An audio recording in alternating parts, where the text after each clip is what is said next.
Réveil brutal. Mon cercueil est fermé.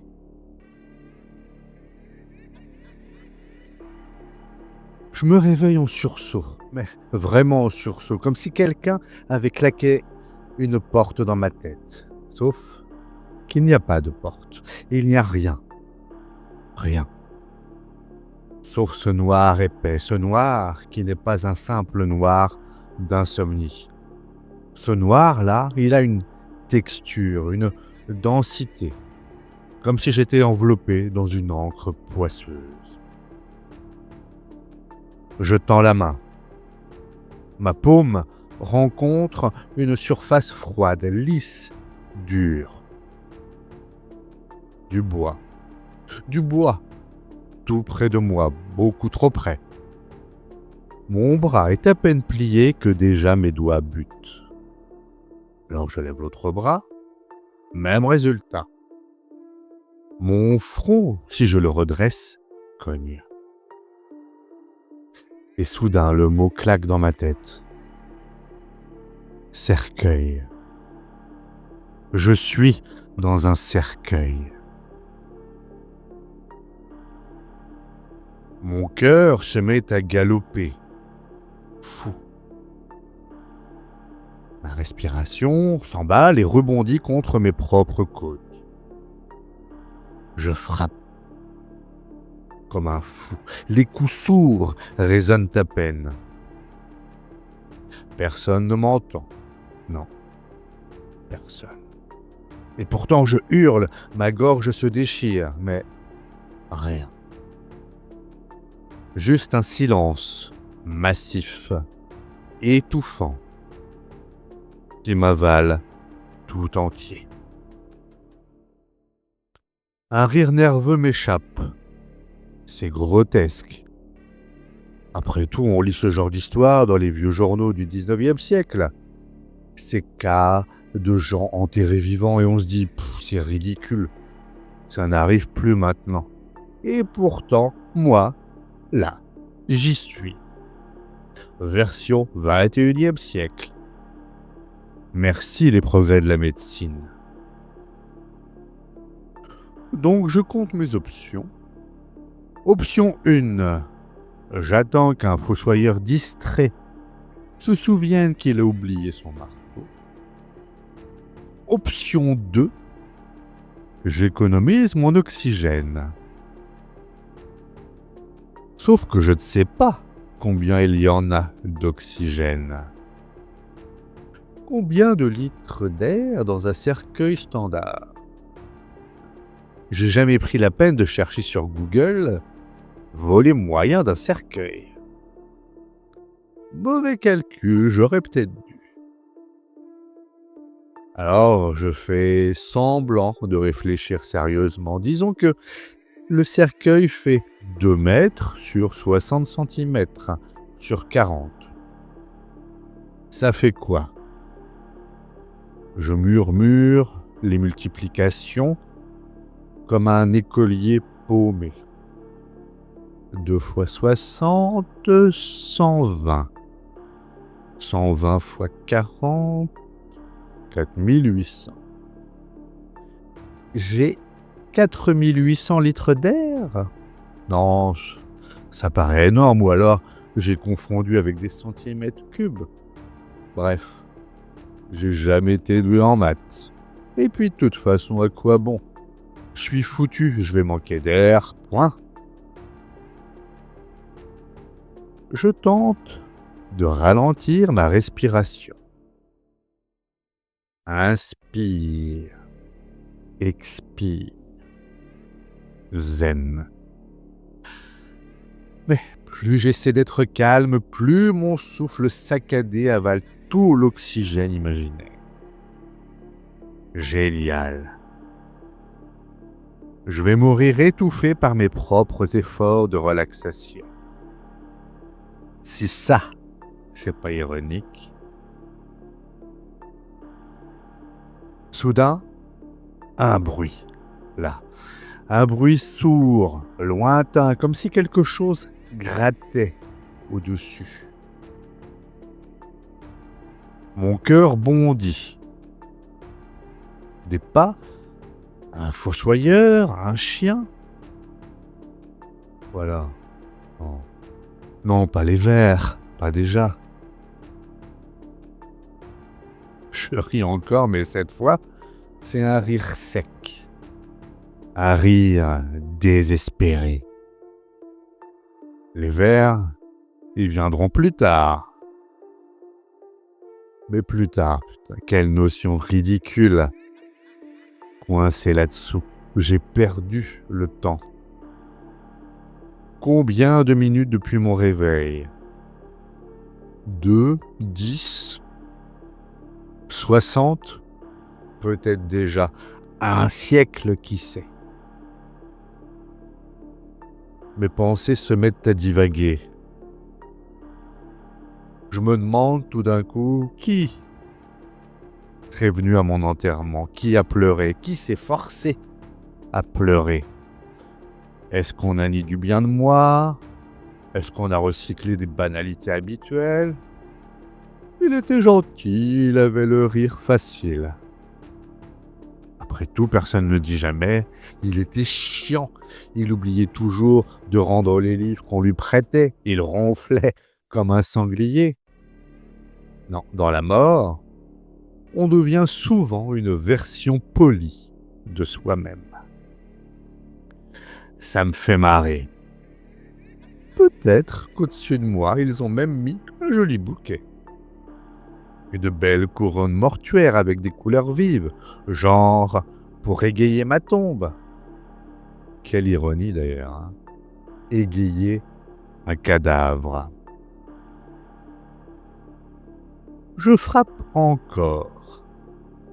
Un coup, 2 coups, 3 coups.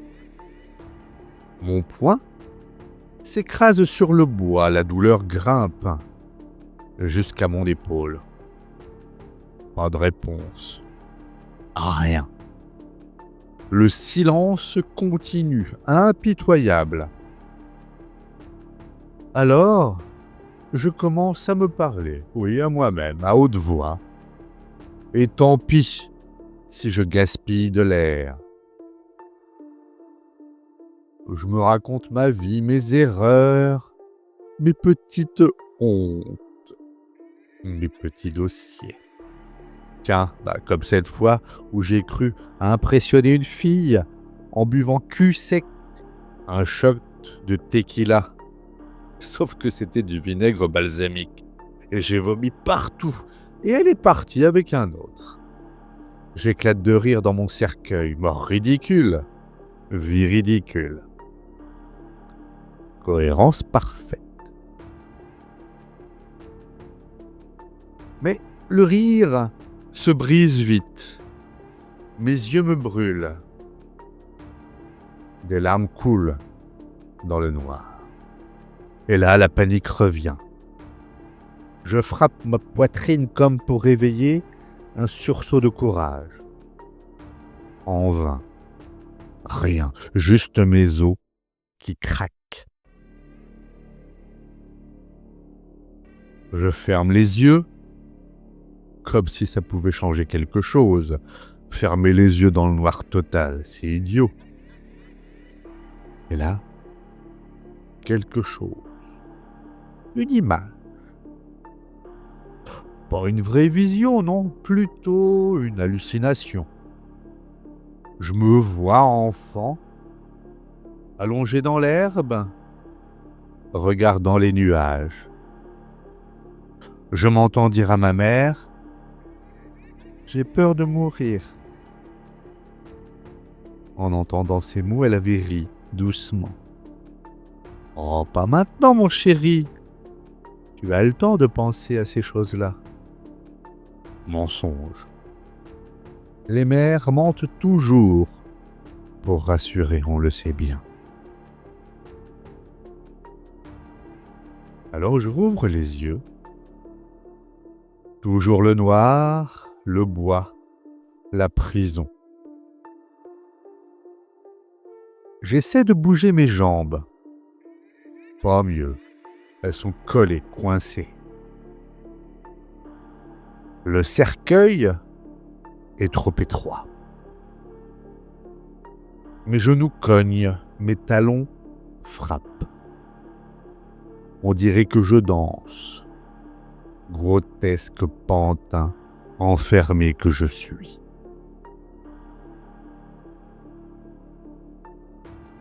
Soudain, je me mets à imaginer. Et si je grattais, moi aussi? Si je creusais, centimètre par centimètre, avec mes ongles, jusqu'à atteindre quoi? La terre, les racines, les pierres. Immédiatement, mes doigts se mettent à griffer frénétiquement le bois. Mes ongles s'arrachent, presque aussitôt. La douleur me ramène à la réalité. Je suis coincé là. Définitivement. À cet instant, je me surprends à prier. Moi qui ne crois en rien. Je murmure des mots sans cohérence. Un mélange de prières oubliées, de chansons mal digérées. Comme si le bon Dieu allait tendre une main à travers 6 pieds sous terre pour me sortir de là. C'est pathétique. Mais je continue parce qu'au fond, quand on est enfermé dans sa boîte, il nous reste quoi? Sinon, la superstition.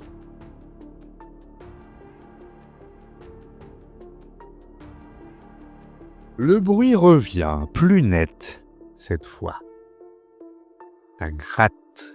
Ça gratte au-dessus. Je retiens mon souffle.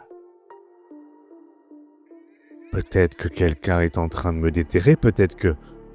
Allez, j'imagine une pelle, de la terre qui s'écroule, une lumière qui filtre.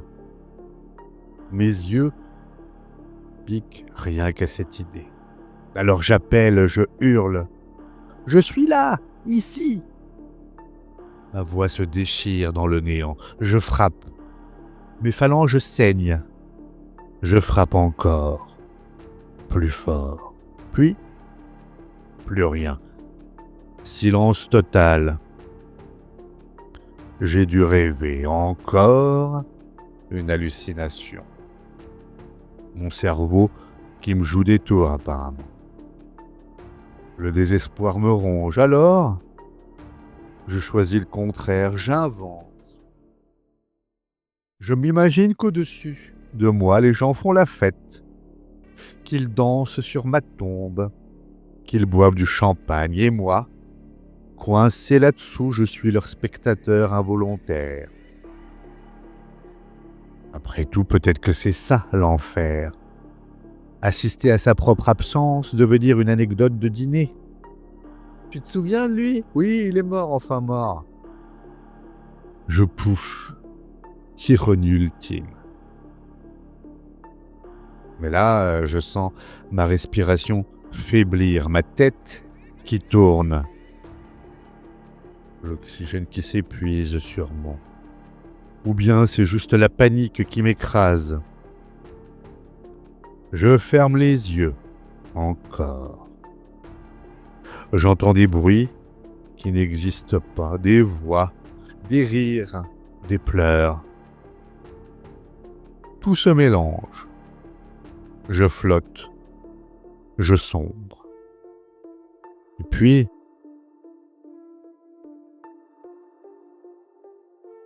la lumière. Subite. Crue. J'ouvre les yeux. Je suis dans mon lit, mon vrai lit, en sueur. Les draps collés à ma peau.